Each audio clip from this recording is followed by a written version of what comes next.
I'm 99% sure that Bill Belichick's the guy who got this all started. So I had one in Green Bay. It Mhm. was the Bills, or no, Oh, here yeah, we go. it was It was Bills, the and Bills, yeah.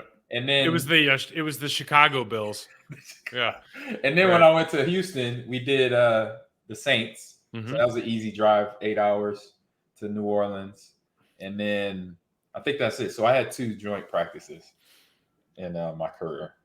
So and So it was interesting. I'll say the least.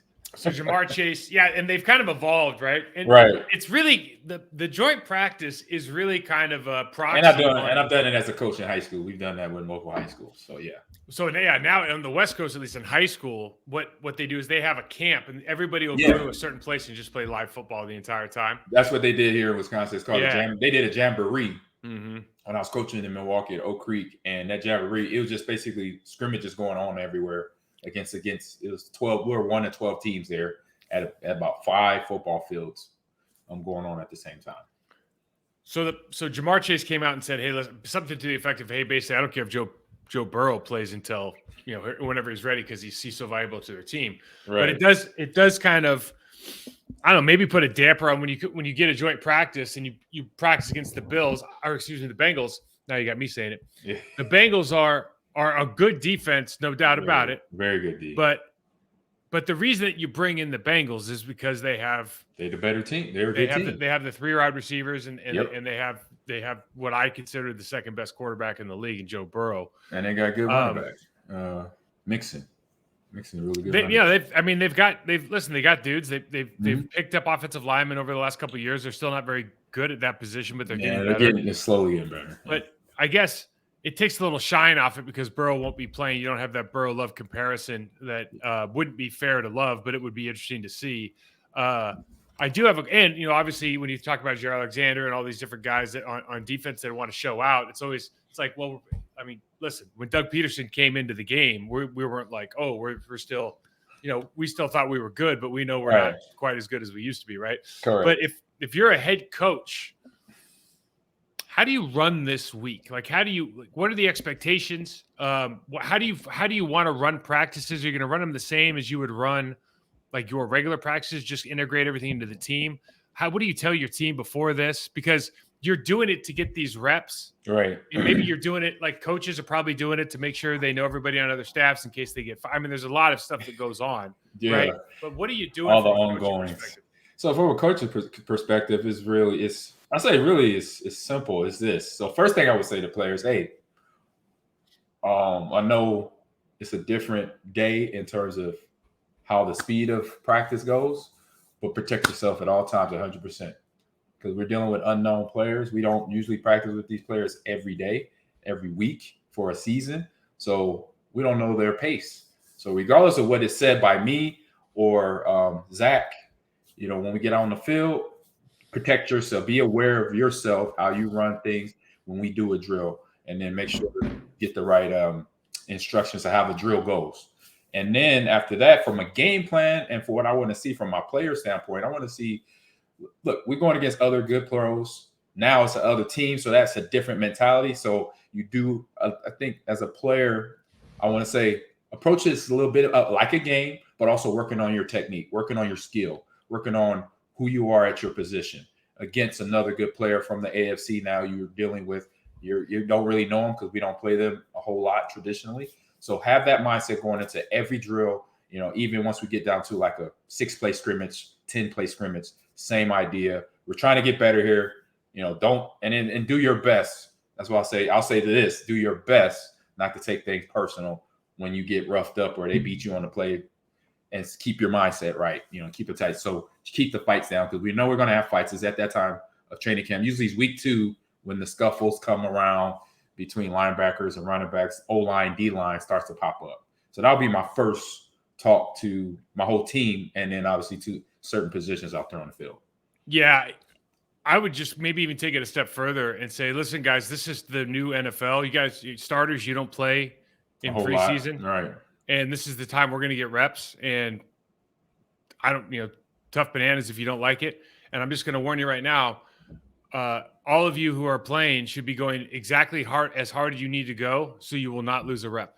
And whatever 100%. that looks like, whatever you think that looks like against their player you're playing against, this would be 100% live to me, except for on the quarterback. If they say you're not attacking, if they say you're fed up, whatever, I would say the rest of you guys, offensive linemen, everybody, hey, we're going live here, man. And because I don't know, it's like when I'm doing an evaluation of a player, I can get a lot of information out of no padded practice if they're practicing fast. I can get more information out of a padded practice. I can get more information out of a game. So whatever intensity level you rise to is going to be correlated with the amount of information I as a development specialist, as the amount of information I can get and help you become a better player.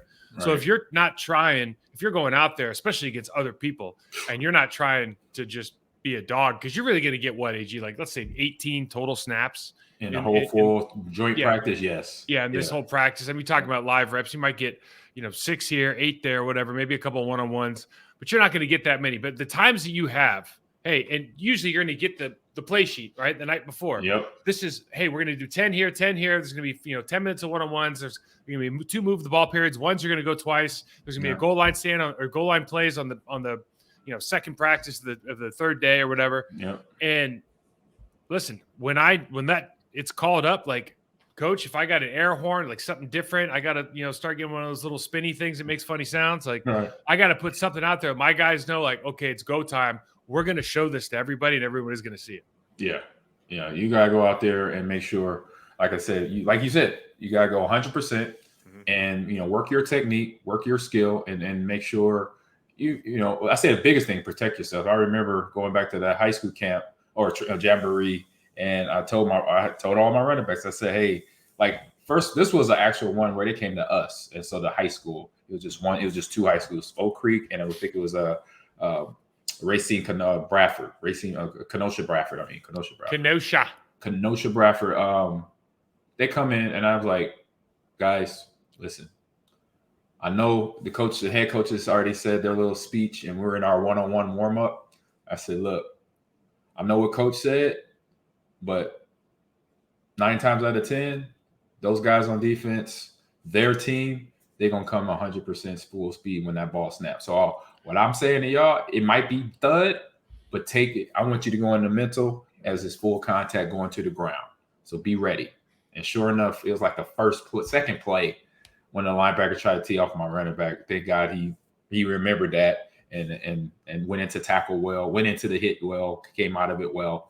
Scored a guy that had a nice 10-yard run after that. But after that, we took a little break, and he's like, Coach, man, you were right. And I'm like, yeah. I was like, you don't know the unknown is other players' mindset, regardless of what a coach says. They're looking at opposite colored jerseys now. Yeah. And they're not looking at the same color jersey. And it's so easy for a defense to play fast. I mean, I think it's such like if you're going to look at either team at this stage, and the Bengals will be ahead because they've had the same system for a couple of years now, but it's just so easy for a defense to go, okay, we're going to line up in our, our 4-3 defense. We're going to blah, blah, and we're just going to play fast. Oh, okay. Like, it's really not that hard. No. I mean, it's hard to be really good at something. I'm not minimizing the talent that they have, but I think just defensively, if you're like, first of all, even remember back when you were in high school, like the majority of dudes that are super violent like to play defense. I mean, that's where they start migrating to. I mean, you get the guys that are violent like to play offense end up in in the college and the NFL, but like just in high school, you start cutting the herd. Like the toughest dude in your team is usually the middle linebacker. It's just how it is. So I think it'll be really good test, honestly, for the Packers offensive line, because we haven't had Rashawn Gary playing against them.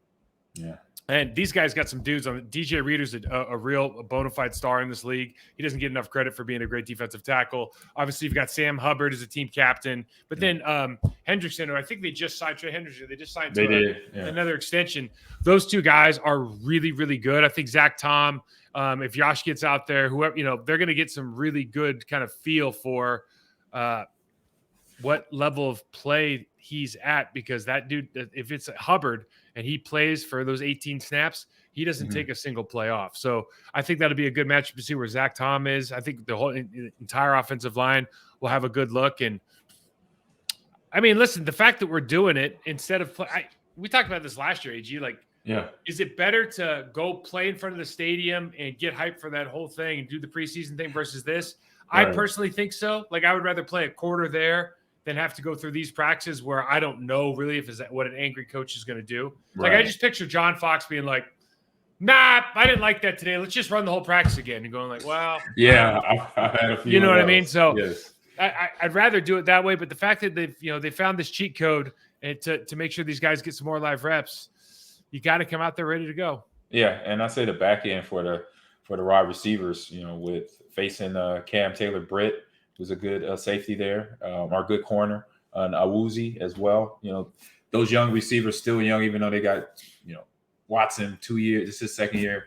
Dobbs is his second year, but then you got them young. You got Reed that got drafted this year, and some other guys that just got to have reps and to have go against defensive backs that have been in the playoffs in the last 3 seasons. That's something they'll be able to face, and then they take those experience and know I'll say that's gold right there, because you're going against really cover good corners, cover DBs that know how to do their job. Yeah, and obviously, they lost a couple of guys in that secondary in the Bengals, so it'll be good. This is one of those actually places where the Packers might be coming into this thing and they have a good match. They have some good matchups, especially with those 2 tight ends versus new safeties to the team, at least as far as being bona fide starters and stars. So it'll be fun to watch. Of course, I don't know how much we can see it. You start hearing about like the Packers streaming there was like a problem streaming the family night, and I'm not. Oh, it was? I didn't know. Yeah, I was in the stadium, so I was able to see everything. There's family night problem streaming, and they don't want to give up advantages to this and that. Who knows? But part of family night is seeing what that team's going to look like for the first time. A lot of these guys haven't been in Lambeau Field or haven't played in front of that crowd. And as we know, 1265 Lombardi gets pretty busy during come family night time. It's a very unique environment. Like I was just watching a couple other, quote unquote fan fests and whatnot over the weekend. Some guys just do it at their practice fields and they just put, extra bleachers in. Some guys go to the stadium, but it's not filled up. I mean, Philly, I think Philly went to the stadium. Philly had 63,000 people. Wow. Like they did this thing. Philly, Green Bay. I mean, some people, the Bears didn't have very many people. Like it just depends how you market it. It depends if it's going to be free tickets or not. The Packers have always done a really good job. As much as we don't like as players family night, because you're like, it just gives access. It's just, I guess now it's just like everybody else has 24/7 access, and they can just a live tweet. The whole family is out there on the field now. It's crazy. But it's like family night is basically what I suppose for us is basically what every practice is now, where like you can get every media guy, every podcaster can just be out there with their, hey, I'm Twitter streaming and what's how Ahman Green carried the ball in his left hand and blood stiff arm on his right, and he got a 2-yard gain. I thought he could have gotten 3.5, but he doesn't look as tough as he usually is. It's like, okay, So that used to be for us, but I suppose these guys are just old hat now, right? Yeah, you're hitting it dead on the point. It's just for the fans and now for the players and their families, it's a whole thing. It's a big thing, bigger than what it was for us. And I was saying that sitting in the stands with my friends and explaining to them and their kids that were, they're Little League football. But I'm telling you, okay, now they're doing first. This is actually regular season warm up where the kickers and the long snappers come out first, and then the kick returners and whoever else is a punt returner, they come out second.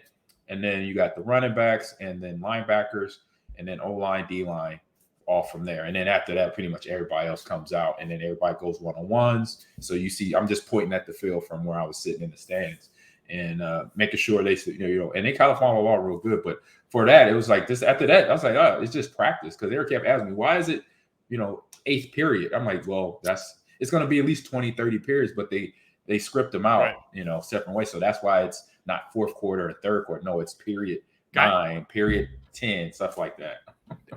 Like fans probably don't realize that, like, we don't know where to go and stretch. Like, I don't know I don't know what yard marker I'm supposed to be on. Like, you have to practice. As stupid as it sounds, it's actually a part of practice and like part of the pregame stuff. Like, okay, well, where do I have to? I go to the end zone. Great. What end zone do I go on? Do you want me to start on the goal line or the end line? Do you all these? Like, how many lines do you want? Because the coaches will yell at you. The coaches will yell at you. You go through all this stuff and the thing is, if you just look like a mishmash, you probably aren't well coached. Like, you're probably not a good team. That's not an ultimate truth, but if you see a way a team warms up, especially the National Football League, and if they warm up bad, you're really not expecting them to be very good. So it is kind of a big deal. Like, how you do anything is how you do organization. It's the epitome of organization.